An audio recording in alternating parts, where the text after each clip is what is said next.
been with us several times before. Y'all can do.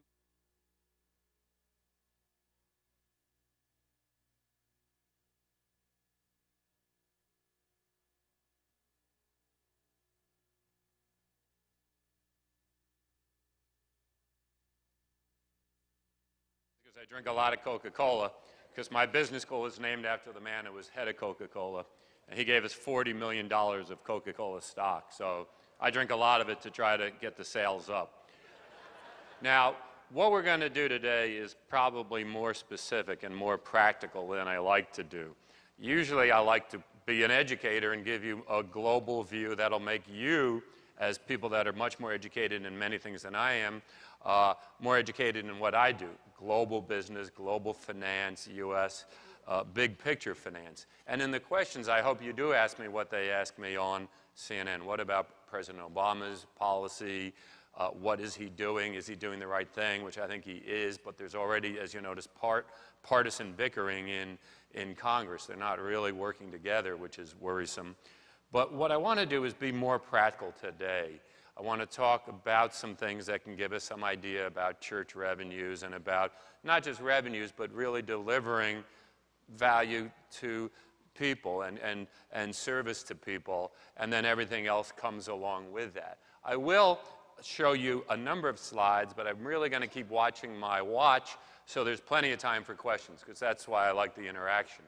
Okay, so first, let's take a look at the very first slide. What this is the economic growth that is projected around the world. In yellow is 2009, and whatever that other color is, anyone know? It's not quite purple. Chartreuse or something? I should have asked my wife. She's an architect. She'll know. But that's 2010. So these are the world's biggest economies. What you notice is the yellow is mostly negative. The world is not going forward, but it's receding downward. In other words, economies are shrinking. And you know that's true in the U.S., but it's more of a worldwide phenomenon. On the other hand, some are growing. China and India, and some of those big population developing markets. Overall, what we're wondering is, will their growth help stimulate the world? Would they be something of a locomotive for the world economy like we have been for 40 years? Or, since we are usually the locomotive, will the fact that our brakes are on pull them back also? So just keep that in the mind that we're wondering, think about a train, it's usually coupled together. If the U.S. goes backwards, they go backwards. Especially Mexico, for instance, they're so tied in with us. But maybe there'll be what's called a decoupling. Maybe this train will decouple, and some nations can still grow. It's why if we were talking about your personal investments, we would talk a little bit more about making sure you're diversified. You don't have all your eggs in one basket just in the U.S., but you might start to move into a mutual fund that invests all around the world. I say start because we live in very uncertain times, very volatile times. But as you just heard, if you're on a consistent savings plan, you put a little bit away every month, and through the ups and downs, the vicissitudes and the perturbations, you'll end up much better off, and that shouldn't all be in one basket, even the basket of the U.S. The good thing I want you to see, I know I never make big enough words, but you have a handout. The U.S. is right in the middle of there. I rank these according to the biggest economies, how fast they will grow. Well, what you'll see is the U.S. is negative this year, but every serious economist, including President Obama's team, thinks that we will start growing again, probably around October or November. So if you see 2010, the U.S. flips positive. However, it's very important when you do your planning to realize that that is not fast growth. Normally, an economy, the U.S. economy grows 3% a year. That's our long-term average. If we get -2 this year, that's better than some people's pessimistic forecasts. I think we'll be about -2. Next year, it'll be good if we get +1. +1 does not keep up with our average. It still means there'll be maybe increasing unemployment. See, we need to create jobs just to take in the people who are leaving college and high school. So if the economy doesn't grow 3%, we can't even absorb people looking for jobs. So it'll be a tough situation. And I want you to think of that as you plan your church budgets. You know, we always argue, will we or will we not be out of recession in November and next February. In some sense, what I'm saying, it doesn't matter that much in terms of your planning. It's going to be bad until probably 2011, but I think it will be better. If you ask me when the bottom is, probably around November. So keep that in mind. In other words, if you look at the past, usually the U.S. economy has a V shape. Goes down, hits a bottom, and bounces back very quickly. I fear something like an L shape. It's going down quickly, it's going to bottom out, and kind of go along for about a year. So put that into your planning. And that means continued pain, obviously, for people who have lost their job. It'll be very hard to find a job, probably for a year, or not months. Okay, well, look at the next slide. What's happening here, you can look at the handout as well as there, is I'm trying to give you a feel for where the problems really started and where so many of the people who were new birth people here, friends who I saw at Spirit and Truth, for instance, as well as bishops and pastors from around the country, we all know that a lot of the problems started with subprime mortgages and homes that people bought that were more than they could afford. People with a $40,000 income buying an $800,000 home because actually someone was taking advantage of them. A mortgage broker can make a big fee the bigger the mortgage is. The fee is scaled to the mortgage, so the bigger they could talk them into buying. And of course now those people are being foreclosed upon. So that whole process of people buying more home than they could afford, being given credit that they really couldn't afford to pay back, led to a credit crunch, which is now affecting student loans. It's affecting your ability to get a credit card, or they're cutting back your credit card line, or credit to the church if you're trying to build. So it's affecting every aspect of society. So what the blue line is the amount of new houses started by developers, just when they start building a new house. What we see is over this long time period, it is a very variable thing. You've heard about something called the business cycle. There are times when the economy is growing fast, like 2 years ago. Stock market was up, remember, housing prices went up. Well, real estate developers were building houses everywhere, and you see that in your neighborhoods and on your way to church. You see all these new housing developments, and they, particularly in places like Phoenix, Las Vegas, parts of California, Florida, there was a rapid, what now we realize is an overdevelopment. All these condo towers were going up with all these condos because people thought, I'll buy it, I can sell it in 6 months for a profit, I'll flip it to someone else. Well, all of a sudden we built so many, there was no one to sell it to, and that market came crashing down. So what's happening with the blue is really the leading edge of why we have so much economic problems. Finally, builders went broke. Real estate agents weren't making any sales, so they had to move out of being real estate agents.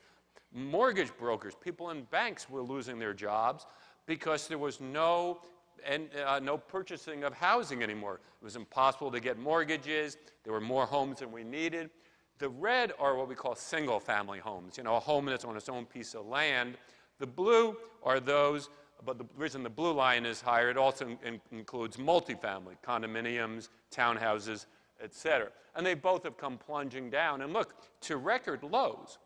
Now, there's good news in here as well as bad news. The bad news is that means so many people have lost their jobs in construction and therefore the financing involved, et cetera. Interior decorators, landscape people. The good news is we had to stop building houses until we can get that inventory, those excess of homes for sale, off the market. There are some people who are maybe getting married and have a job and they want to buy a home. But there aren't that many. And if we were building too many houses, then they couldn't even absorb those 7 for sale signs in your neighborhood. I want to make sure that we live in similar places. How many of you, as you drive, notice a lot of for sale signs? At least I do. And if you had to sell your home, for instance, it would be very hard to, because everyone else near you is selling their home. All right, the green line is the growth of the population of the United States, and it's much higher than the amount of houses we're building now. And that's one thing people forget is the U.S. population is growing. We are having kids. Your congregation in general has kids, and of course we have immigrants. Our population grows about 2.5 million a year. I'm going to speak later, when I speak very specifically about the church, how that impacts you. People don't realize that we are having, in some sense, the next baby boom. Maybe, so I don't hold it off too long, do you know that more babies were born the last 2 years in the U.S. than any 2 years in history? So as you think about your church, are you ramping up what you're doing for childcare? Again, as you think about the services you give to people and how you make more people enter your congregation, of course, because if you think about the revenues, you have to think about the amount of people and how tied they feel to your church, how much a part of a community. Well, just think about that. By the way, if there's people in your congregation who come up and say, you know, I was in real estate and it's tough, we're going to need a lot of kindergarten teachers in 3 or 4 years because we have this surge of babies. So keep that in mind. If they throw me out of the university, I'm practicing, you know, to get people 1 + 2, you know, so I can always go down. All right, to that. All right, now we'll move to the next slide. This is the bad news. This is the job market. And again, you know this, but I want to give you new ways to think about it. Also, what Bishop always has in mind, of course, is to empower you. So when you go back, you have things to talk to people about and bring new things, which is why I'm very happy to supply the materials. All right, what this is during the decade of the 2000s, what happened with jobs in the U.S.? The blue line is every month, it's reported once a month, what was the change in the total amount of jobs in the U.S.? Notice in the beginning, it went down. We had, when Bush came in, a bad economy. The stock market had just crashed. It had gone up because of the dot-coms, if you remember that, all the technology stocks. But then it crashed, so people didn't have as much money, so they weren't spending as much, so people were losing their jobs. And then with 9/11, the economy did worse. But then eventually, the Federal Reserve lowered interest rates. Things started to look better. People were starting businesses, and jobs were created every month. See how the blue is above the zero line? Jobs were created every month for 4.5 years until, welcome 2008. January 2008. See, it goes negative, jobs were lost. And now it's been lost every month. But, you know, at first it was 100,000, 150. Now it's getting ugly. And you know that, but I want to talk about the future and what you can do. What can you do for your people, etc. Why is it getting ugly? The last few months, it's not 100,000 jobs being lost every month. It's 500,000. 500,000 on top of what was lost before. And that's what the red is. It's the total amount, but I do that on the left scale, which is millions. On the right scale, which is the monthly, it's hundreds of thousands. In the beginning years of the Bush administration, we lost a few million, but then we had those job growths, so we were up to about +6 million. Now we've only created 3 million jobs. When President Obama now comes in with a great task, after, if I may say, some of the mess he's had to inherit in so many things. To give some perspective, in the Bill Clinton 8 years, almost 20 million jobs were created, to give some perspective. All right, now, this is one reason I love to be an educator. Tomorrow morning at 8:30, they're going to announce what happened last month with jobs. They announce it the first Friday of the month at 8:30. So this is something for you. Please don't have your BlackBerries now, but you know, maybe tomorrow morning at 8:45. It'll be interesting for you to see what was it, how bad was it even worse than we expected, and later in the day you can see how the stock market reacts. We expect a bad number. We expected something like 500,000 job losses. So if it's only 300, I shouldn't say only 300. I mean, that's terrible. It's 300,000 people losing their job, but it's better than we expect. And the stock market will actually say, that's good, it's better than we expected. But what if 700,000 people lost their job? And they're going to report the unemployment rate. What % of the people are unemployed? And of course, you feel that right within your own churches. People losing their jobs. And to me, the tragedy is if you lose your job, there's so little opportunity.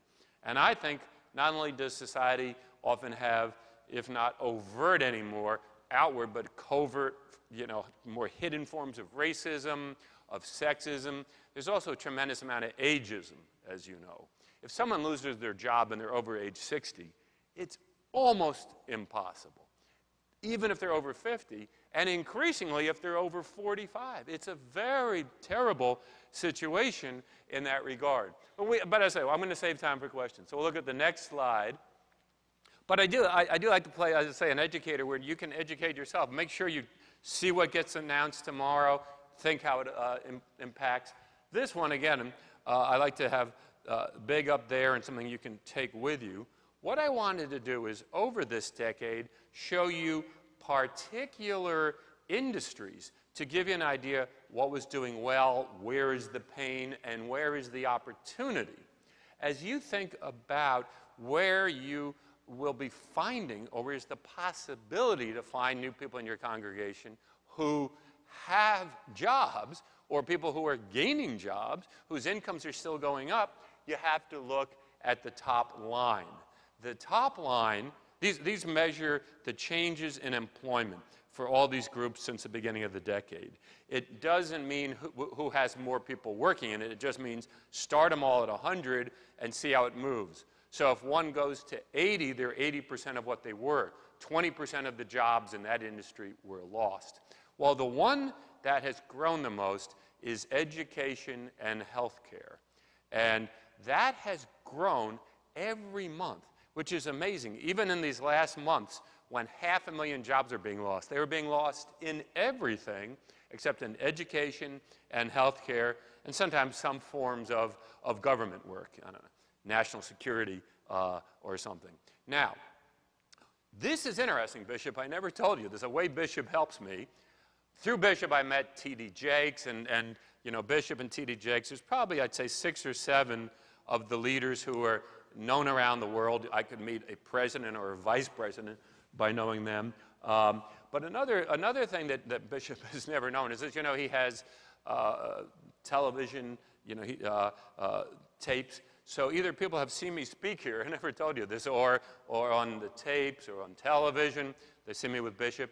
When I go over to the largest employer in Atlanta, and I think in Georgia, which is the Emory University System of Healthcare, we have something like 7 hospitals. We have hospitals for children. I go in there to have anything done, and they're like, I know you. You're Dr. J. You're a Bishop's friend, and I get such great service. Everyone always complains how long they have to wait at the doctor. I'm just thinking, I hope that the nurse and the receptionist are in new birth, and they usually are. So I want you to think about that, though. Nurses are not going to lose their job. We have a shortage of nurses. And by the way, I always say to people, try to get retrained if you're in an industry that is not going to come back. You can see manufacturing. Look at the red line. It is not coming back. And if your congregation are mostly people, for instance, in auto factories, whether or not the government gives a bailout to autos, that's just going to help for months or a year at most. The future is not bright. So just as you think about your children or even yourselves, think about aiming toward things that will grow, even in bad times, like education, like healthcare. When I talk about education, I mentioned elementary school teachers, because we have this new surge of young people. We also have people that will need to be retrained. So there's huge opportunities in technical colleges, community colleges, 2-year colleges. So do speak to your people about that, and basically you can also, in some sense, recruit new members. This is where the growth is. Interesting, you'll see that construction was the one that went way up, again, in that building boom, and it's the one that's come way down. It's kind of driven the economy. And financial services has moved similarly. When there was such a building boom, all these bankers and people in finance were gaining jobs, and now they've all lost their jobs. We'll look at the next slide. This just summarizes, as you think about where you go with your family, with the education ministries you do, in some sense, again, where you, if I can use the word recruit for new membership. This is a long-term picture since right before World War II, right at the end of the Great Depression. The blue is what percent, on the axis, is what percent of the total U.S. jobs. Total manufacturing used to be 1/3 of U.S. jobs. So if your church is in an area, for instance, in the Midwest, and there's a lot of manufacturing jobs, and there were well-paid union jobs, well, that was a good positioning. But one reason I wanted to show you this, it's kind of like the X curve. Manufacturing a smaller and smaller share of the U.S. job market. So it moves from 1/3 to 1/10, falling below 1/10, 10%. Well, if you think about it, the share has to add up to 100. Jobs have to be somewhere if you're talking about what percent. Well, what's replaced the manufacturing jobs are service jobs, and they can be various forms of services, including ministry is a service. But let me think of many. There are like decorator services, but education, again, and health services are the ones that are going up. Now, as Bishop said after lunch, the temptation is to want to be mellow, so I'll make you participate. Why will health care and health services, not just doctors, but everything dealing with health services, why will those jobs continue to go up for a month, for a year, for 5 years, for 10 years? We have an aging population. So we're going to need more healthcare workers in nursing homes, or even if people don't move to the nursing home, to assisted living and nurses who come in, physical therapists. How many of you, we can admit it, how many of you are over 40? Anyone over 50 besides myself? Look how good Bishop looks. You know, you got to stay in shape. You got to exercise. And Bishop, do you know I'm over 50? Do I look over 50? Thank you. Someone said yes. You're not going to get the free scholarship. See, I drink 4 Coca-Colas a day. That keeps me young. Bishop exercises. All righty. Those of you over 50, do you notice, like, if you're exercising or you're playing basketball, if you hurt a muscle, it takes like 6 months for it to feel better? Anyone know what I'm talking about? When I was on the high school basketball team or college, I, hurt myself like about 2 days, a little ice, and I'm back out there. So a lot of jobs for physical therapists now, and it's like, Jeff, you again? What did you try to do? So think about that as the society ages. Okay, next slide. This is something very important that one thing I try to do, and I do it on CNN all the time. Many people have just come up and said they see me. For instance, usually when President Obama gave a speech, I would come on and give some feedback. I think there's too much gloom and doom. I think that the media feeds off disasters and people in pain and how bad things will be. And I think that's terrible right now. Because if everyone comes on the media and says, oh, everyone's going to lose their jobs, stock market's going to go down, get some ammunition and head for the hills, this is not what we need. This is not helpful. And I think, with the new president, I think we can envision a better future. And if you have the vision, you can often make it a reality. So I'd like to show some things that give me some optimism as we look forward. One is a lot of people worry about Social Security going bust. And it is true that the baby boom will retire someday, and there will be many more people retired trying to draw Social Security benefits, and that will put pressure on it. And that's why the speaker before, I'm sure was saying, I noticed, save consistently. You got to be ready for a long-term retirement. But my point is, look at the green. Those are people between 15 and 19. See the challenge for you? Will they remain church people?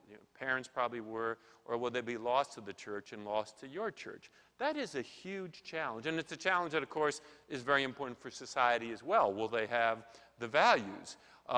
For me, it makes me excited. Why would that be? How old are people when they go to college? 18? So it's not like the whole society is aging or retiring. There's this new wave of energy and intelligence and very technology-savvy people. And you can see why Facebook is growing and growing. So some of them will go to college. Some eventually will enter the labor force. So there will be this growth in the U.S.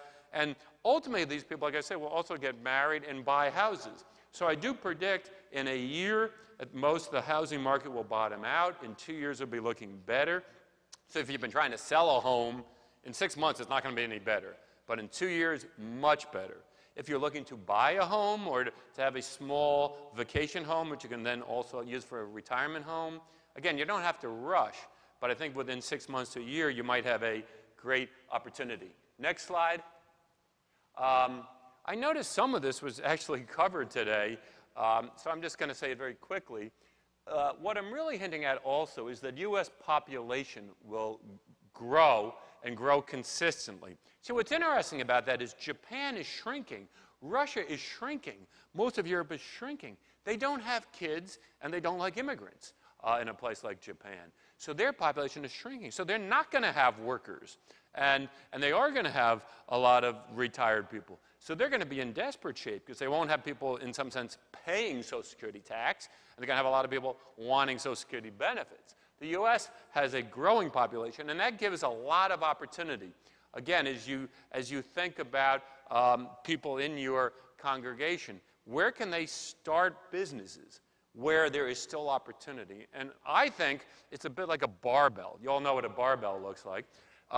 Think about the population. Can they start a business, or can you start a business if you're a member of New Birth that isn't a pastor, that caters to older people, because many still have money and many are very much hurting, which I'm so worried about. And then there's this surge of people, 1 year old, 2 years old, up to like 15 years old. Or can you start a business that provides services for them and caters to them? And this, to me, is interesting. Everyone always targeted. Notice that ads are always targeted at 20-year-olds or 30-year-olds, you know, as if the only people out there buying are 20-year-olds. The people out there buying are the people who have accumulated a lot of money, who are the people in their 60s and 70s and even 80s who are smart enough to save and invest all along. Or then there are people whose parents are wealthy and want to spoil their kids. So targeting that side is also interesting. So again, just some perspectives. Okay, so population growing, a lot of young people. But what you see is the growth is not in what's called non-Hispanic white people, people like myself who are white but not Hispanic.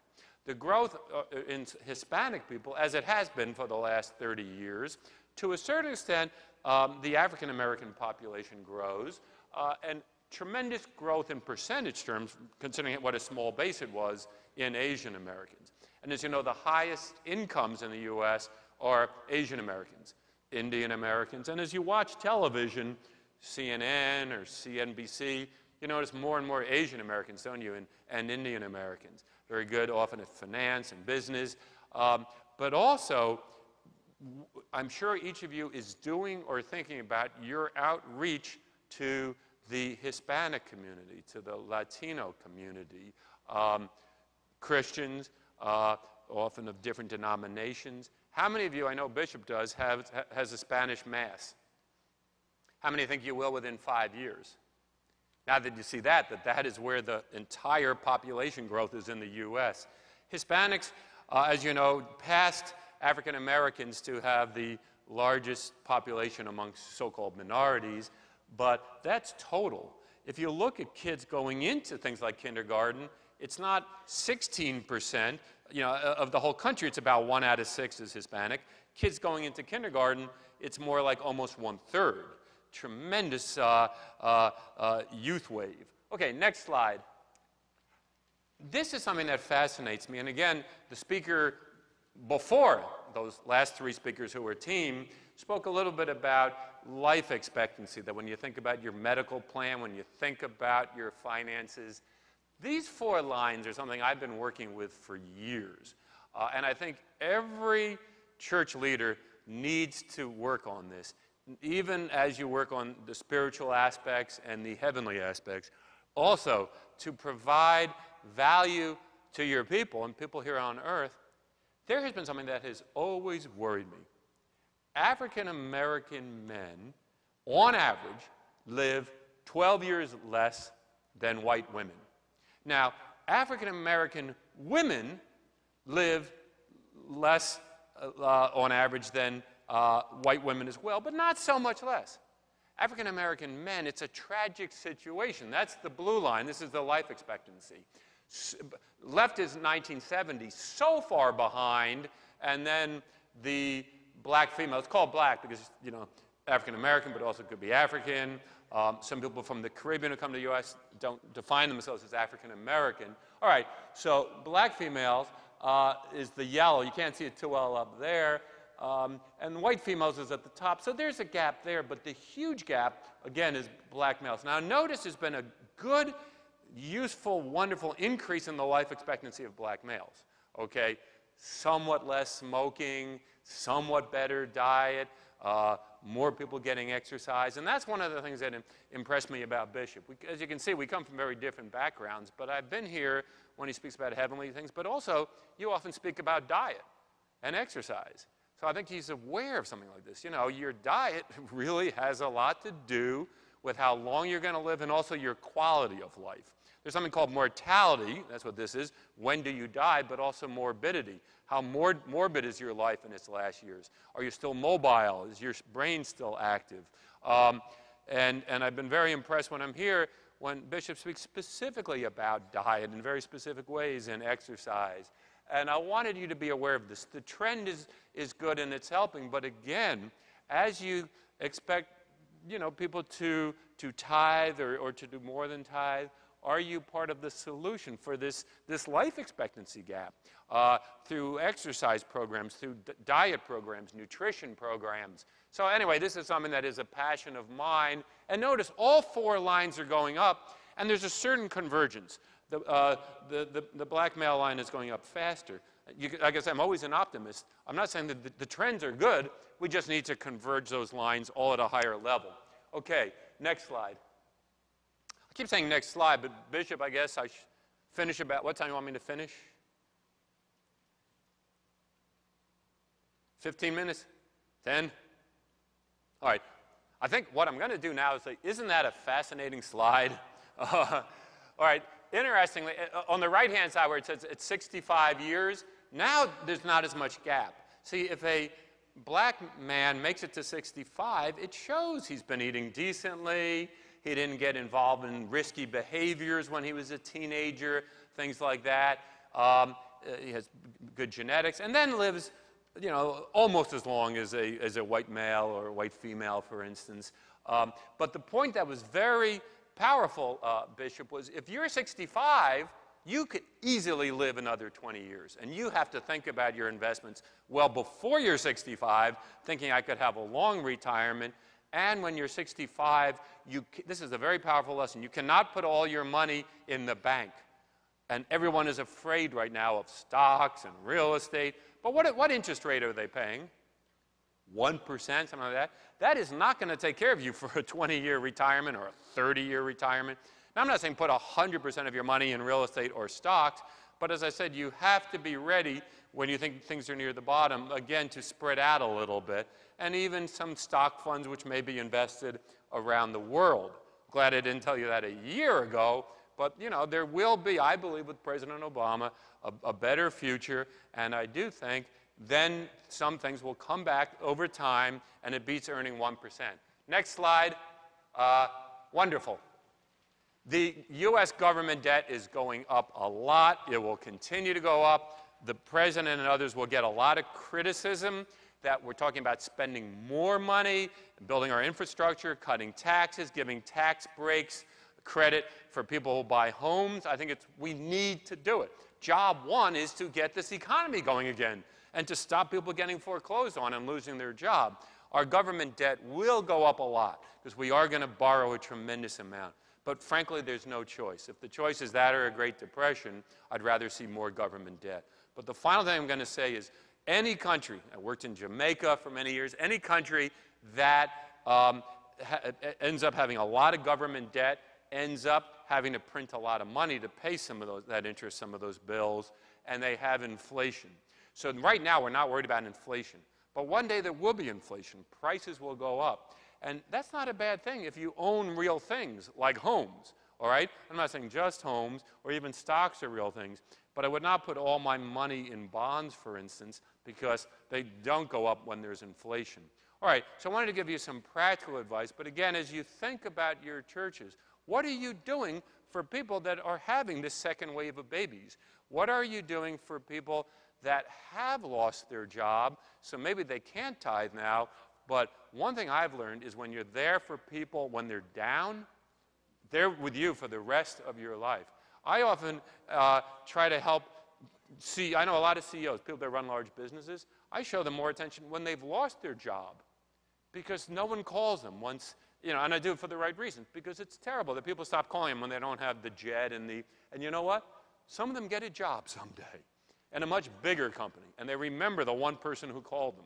And that's not why I called them, because that might happen. It's because that's why you went into ministry, to minister to people. But you never forget people who are there for you when you're down, as opposed to when you're up.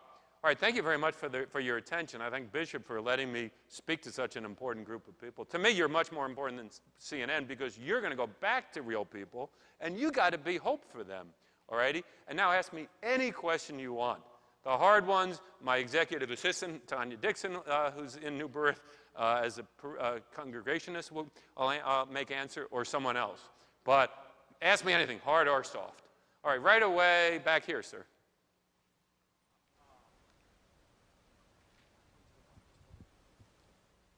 Others can start coming to the mic. I'm from Baton Rouge, Louisiana. Oh. We were kind of behind the curve as it relates to the economic growth and everything. So we hadn't been affected too much by what's going on in the economy now, thank God. Yes. But due to the recent disasters that took place in our region, it had helped stimulate our economy by providing jobs and different things for us.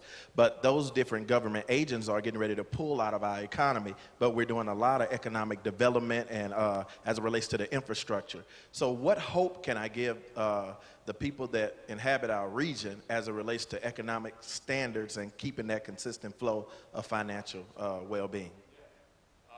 Interesting you mentioned the people doing economic development in Alabama, because I've spoken to every one of them. I've spoken to every single teacher at the two-year colleges, because I agree with you. As the economy changes, so many people will lose their jobs in a place like Alabama, as they have in Georgia. And it's the two-year colleges, not even a college like mine, a big university with PhD programs. It's the two-year colleges where often someone goes to get training, or the technical colleges. So one thing I am glad of, I can speak from personal experience, that Alabama is a little ahead of the curve that way in realizing, like you say, that the government money to rebuild, et cetera, has been there, but it's about to dry up. So there's a lot of effort. Now, how many of you are from the Southeast? I don't want to overplay that. I've also been in places like Ohio, if you're from the Midwest. This is a time, since you have great political influence, that you have to go back and explain why perhaps one of the most important things is to buttress and to support things like adult education, adult retraining, two-year colleges. One thing President Obama's thinking about doing is putting some money, federal government money, into the states and the local areas, which is needed. Otherwise, we're laying off policemen because the cities don't have enough money. Now, notice, I'm not a professor saying put money into the universities. I didn't say put it into my university. Put it in where people need retraining. I always say it's these kind of programs where the rubber meets the road often, where someone in Alabama lost their job in a factory where they made clothes, because that's all going to China or has gone to China. So we need to be retraining people to be nurses, to be X-ray technicians, because the jobs really are there. And that's where you can use your political influence. You know, if Bishop Long calls a president, a vice president, their secretaries have been told, put it right through. But all of you have influence, right, in your own areas. The congressman's going to take your call, often the senator. So you have to work with this. And then your people will see that your programs also dovetail with this. What if you have programs that also are involved with adult retraining? All right, so I got passionate about that question. Sorry. My question is concerning the network marketing and that type of thing. Is that, would you purport that, would that be a good thing, a good idea to have that type of, to push that type of network marketing when it comes to health and what kind of marketing? Network marketing? Network marketing is important, but you know, and viral marketing, as they call it. How many of you have read The Tipping Point? You know, which talks about a certain type of marketing. It's like a virus, how it spreads. You know, I have a cold, I shake your hand, you hug him during kiss a piece, or, you know. Marketing often goes that way, and in some sense, even things like Facebook kind of work that way. But one of my colleagues is world famous. He consults for the Chinese government at the very top, the Indian government. He's on the board of major corporations. And one thing he's famous for is he developed something called relationship marketing. At the end of the day, and Coke can take out a lot of ads and all, at the end of the day, it's all about relationships. So I think that's more the way you should think about things. One relationship at a time, and then of course you create a pyramid. How many people in your church, you know, are you inspiring, for instance, as a pastor, and then how many people are they touching, and how many people are they touching? So one reason I said to Bishop, I have the honor, if Bishop asked me to do just about anything, I mean, I meet presidents, as I said, and T.D. Jakes and his many friends, but think of the influence you have as a group, right? If I can give you some form of optimism, if I can tell you to tell people at some point, buy houses or stocks, don't give up. If I can tell you to position, to be ready for this surge of young people, don't just be worried about people retiring, you're going to go speak to people. That's kind of this idea of the tipping point. Like Paul Revere made his ride because Paul Revere knew a lot of people, and then he talked to a lot of people. So think about that, relationship, one relationship at a time. It's one thing President Carter once said. He said, you know, to wealthy white people, it's like, oh, you're so liberal. How many of you actually know a poor person? Or maybe even, how many of you know a black person other than the one that maybe works in your home? You know, and I thought that was such a wise thing, you know. It's like you got to form relationships. But anyway, that's a good book to read. It's called Tipping Point. Always playing teacher. Wow, Bishop's going to kill me, but I'll take him faster, Bishop. Young lady? Mine hopefully will be a quick question. On the first slide Yes. that you presented, why is it that the markets in China, India, Brazil, and Russia are still growing? What are their industries that they have there that have been taken away from here? Yes, and that's a very sophisticated point because this is the latest forecast, but some people think this forecast will be proven wrong, that they will come down as well. The reason some of the Asian countries are still growing is they trade a lot with each other. And this is very important even as you think about behavior, as you see behavior. We have been so used to thinking we're so important that if we go down, they go down. And that was true for a lot of the time. Now, China has 1,300 million people. We have 300 million. They have 1,000. India has 1,200 million. And if they trade with each other and as they industrialize, even if we go down, they can keep growing. However, I can see your intelligence because I'm a little skeptical of those numbers. And without name dropping, a friend of mine is right near the top of UPS, and UPS knows what's going on in the world. Because if they're not shipping, something's not happening, you know? And they're saying things are slowing down in a lot of places. But still, I'm very glad we talked about that because, as you know, and it's part of what it means to be a religious person, is not to put yourself at the center, and the U.S. has to learn that. A lot of the future is China and Latin America and India, and that's one thing Bishop and T.D. Jakes and his friends talk about. For instance, ministries in Africa and around the world. Anyone know what % of the world's population lives in the U.S.? Less than 5. Very good. That's why you're a minister. All right, Bishop, at some point you say last question. Except you might have already said it. Yeah. You stated a lot of things, Dr. J, about this economy, but there's something that very few people are talking about. You spoke about the Great Depression, which came after World War II. Also in 1971, when we had a recession, depressions, and we just came out of Vietnam. Now we're coming out of the war, and we seem to be in the same situation. One of the things that people aren't talking about is the gold standard. The gold standard is something that basically makes the dollar in which we spend worth anything. Why isn't anybody talking about it? What does gold have to do with us? And in terms of investments, will that be good for us now? Well, two things, briefly. One is every time there's been a gold standard where countries tie their money to gold, they've had to get off it. For instance, there was a gold standard, and then we moved into the Great Depression. Now, I'm not saying it's because of the gold standard, but there are, see, with the gold standard, a country can't print money. It can only have as much money as it has gold, basically. And sometimes a country just needs to print a lot of money. And that's what we're doing right now to stimulate the economy. Now, you're right. When you do that, there's problems. There's going to be inflation. So that's why I say in your investments, you have to be careful that there will be inflation. Are you, in some sense, inflation protected? If there's inflation, do you have investments that will protect against that? Now, the second thing is, I wish I knew this a year ago. Gold has been a very good place to be invested, and it's up a lot today. Now, I'm always careful, though. Why did I say I wish I knew this a year ago? Too many people ask, or too many financial planners come in and told you what was good, and says you ought to buy this. And that's kind of like getting on the bus after it left the station, you know. And I'm always afraid of that behavior, because people said, if you did this, if you did that, look at the numbers. And things are very volatile. I got that looking at my graphs. You don't want to buy when something has left the station just in time for it to go down.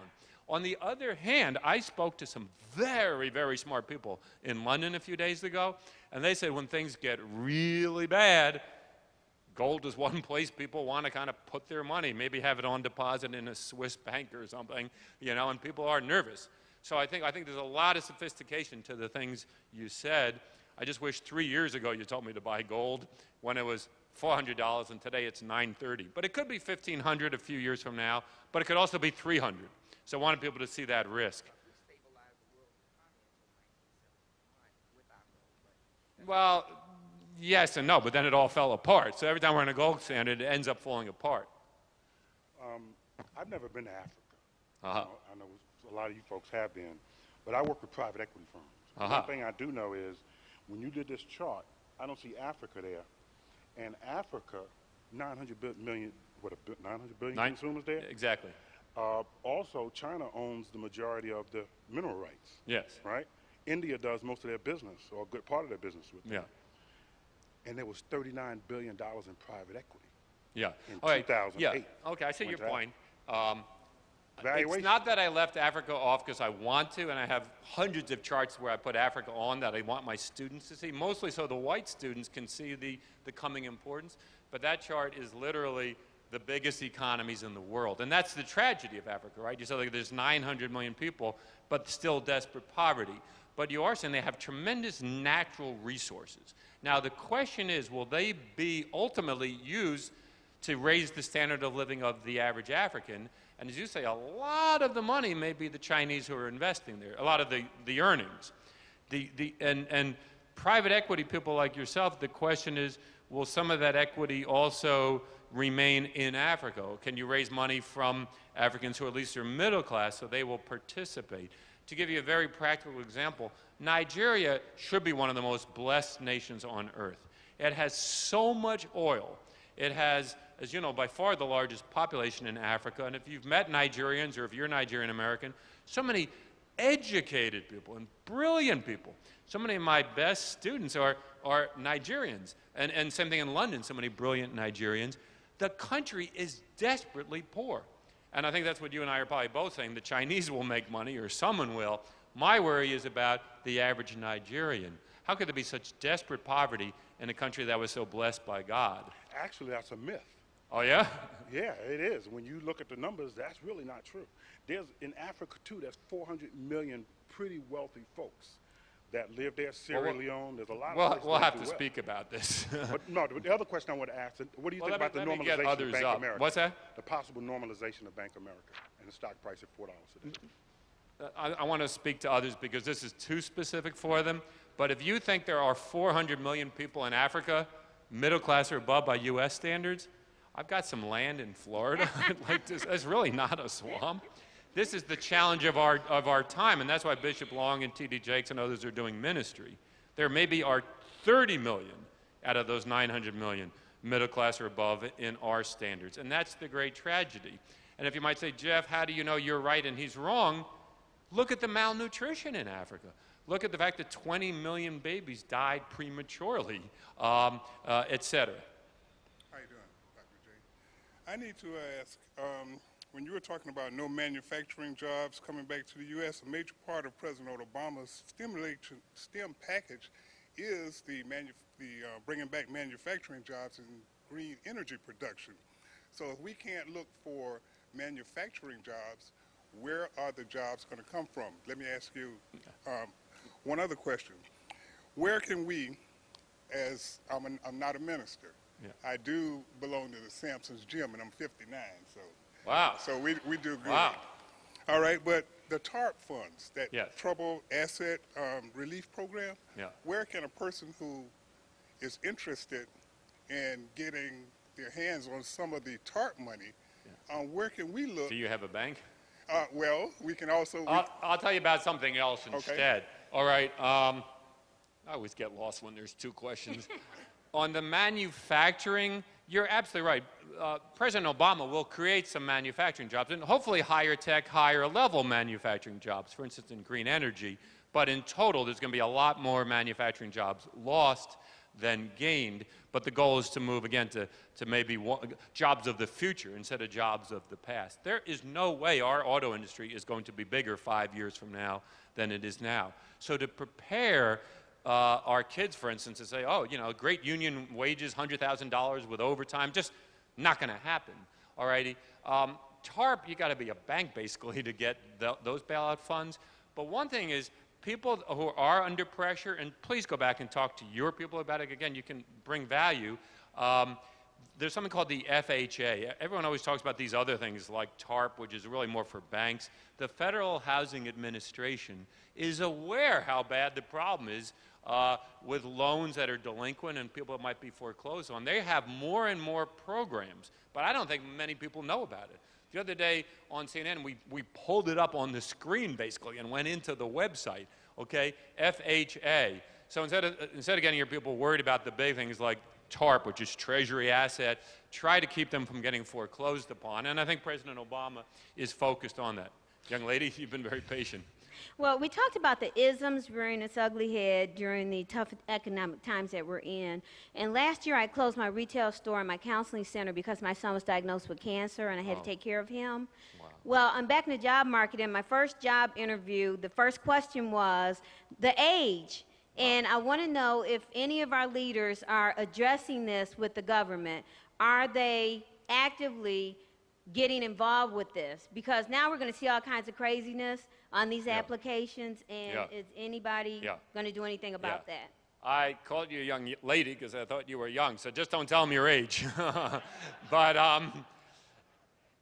I didn't have the time to speak all of it because I love your questions and empowering you, but you're absolutely right about one other thing. There was, when I told you, look at construction jobs, you remember I went up and down and said manufacturing is that red line that goes job, health services, retail services with their retail stores, and that had been doing really well, as you know, until about the last year, the last 6 months. So people like yourself will have their own store. It's terrible for people with their own stores, and let alone the circuit cities and others, which are coming down, Home Depot laying off. So you were in the wrong industry, so it's not you.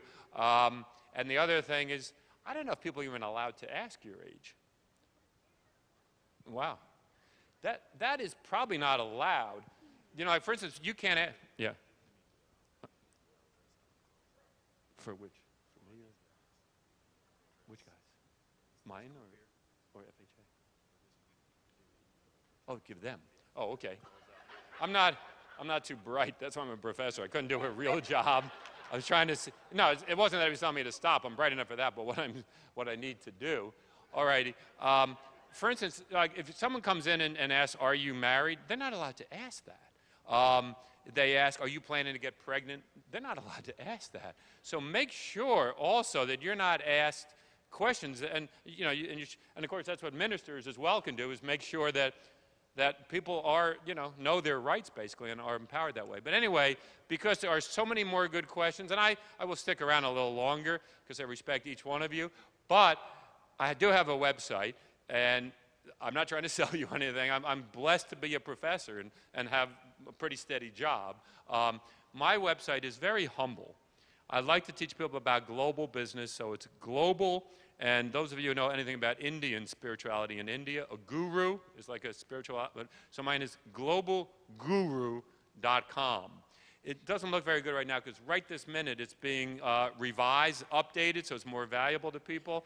But in about 2 weeks you'll see it there, and I'll be putting out a lot of commentary, etc. So globalguru.com. Right afterwards I'll answer your questions because there's only one man in here, and it isn't me, who has his picture in an office with 5 presidents of the United States and their wives and his wife. It's right up in Bishop Long's office. So to stay his friend, I'm off the stage right now. Thank you very much.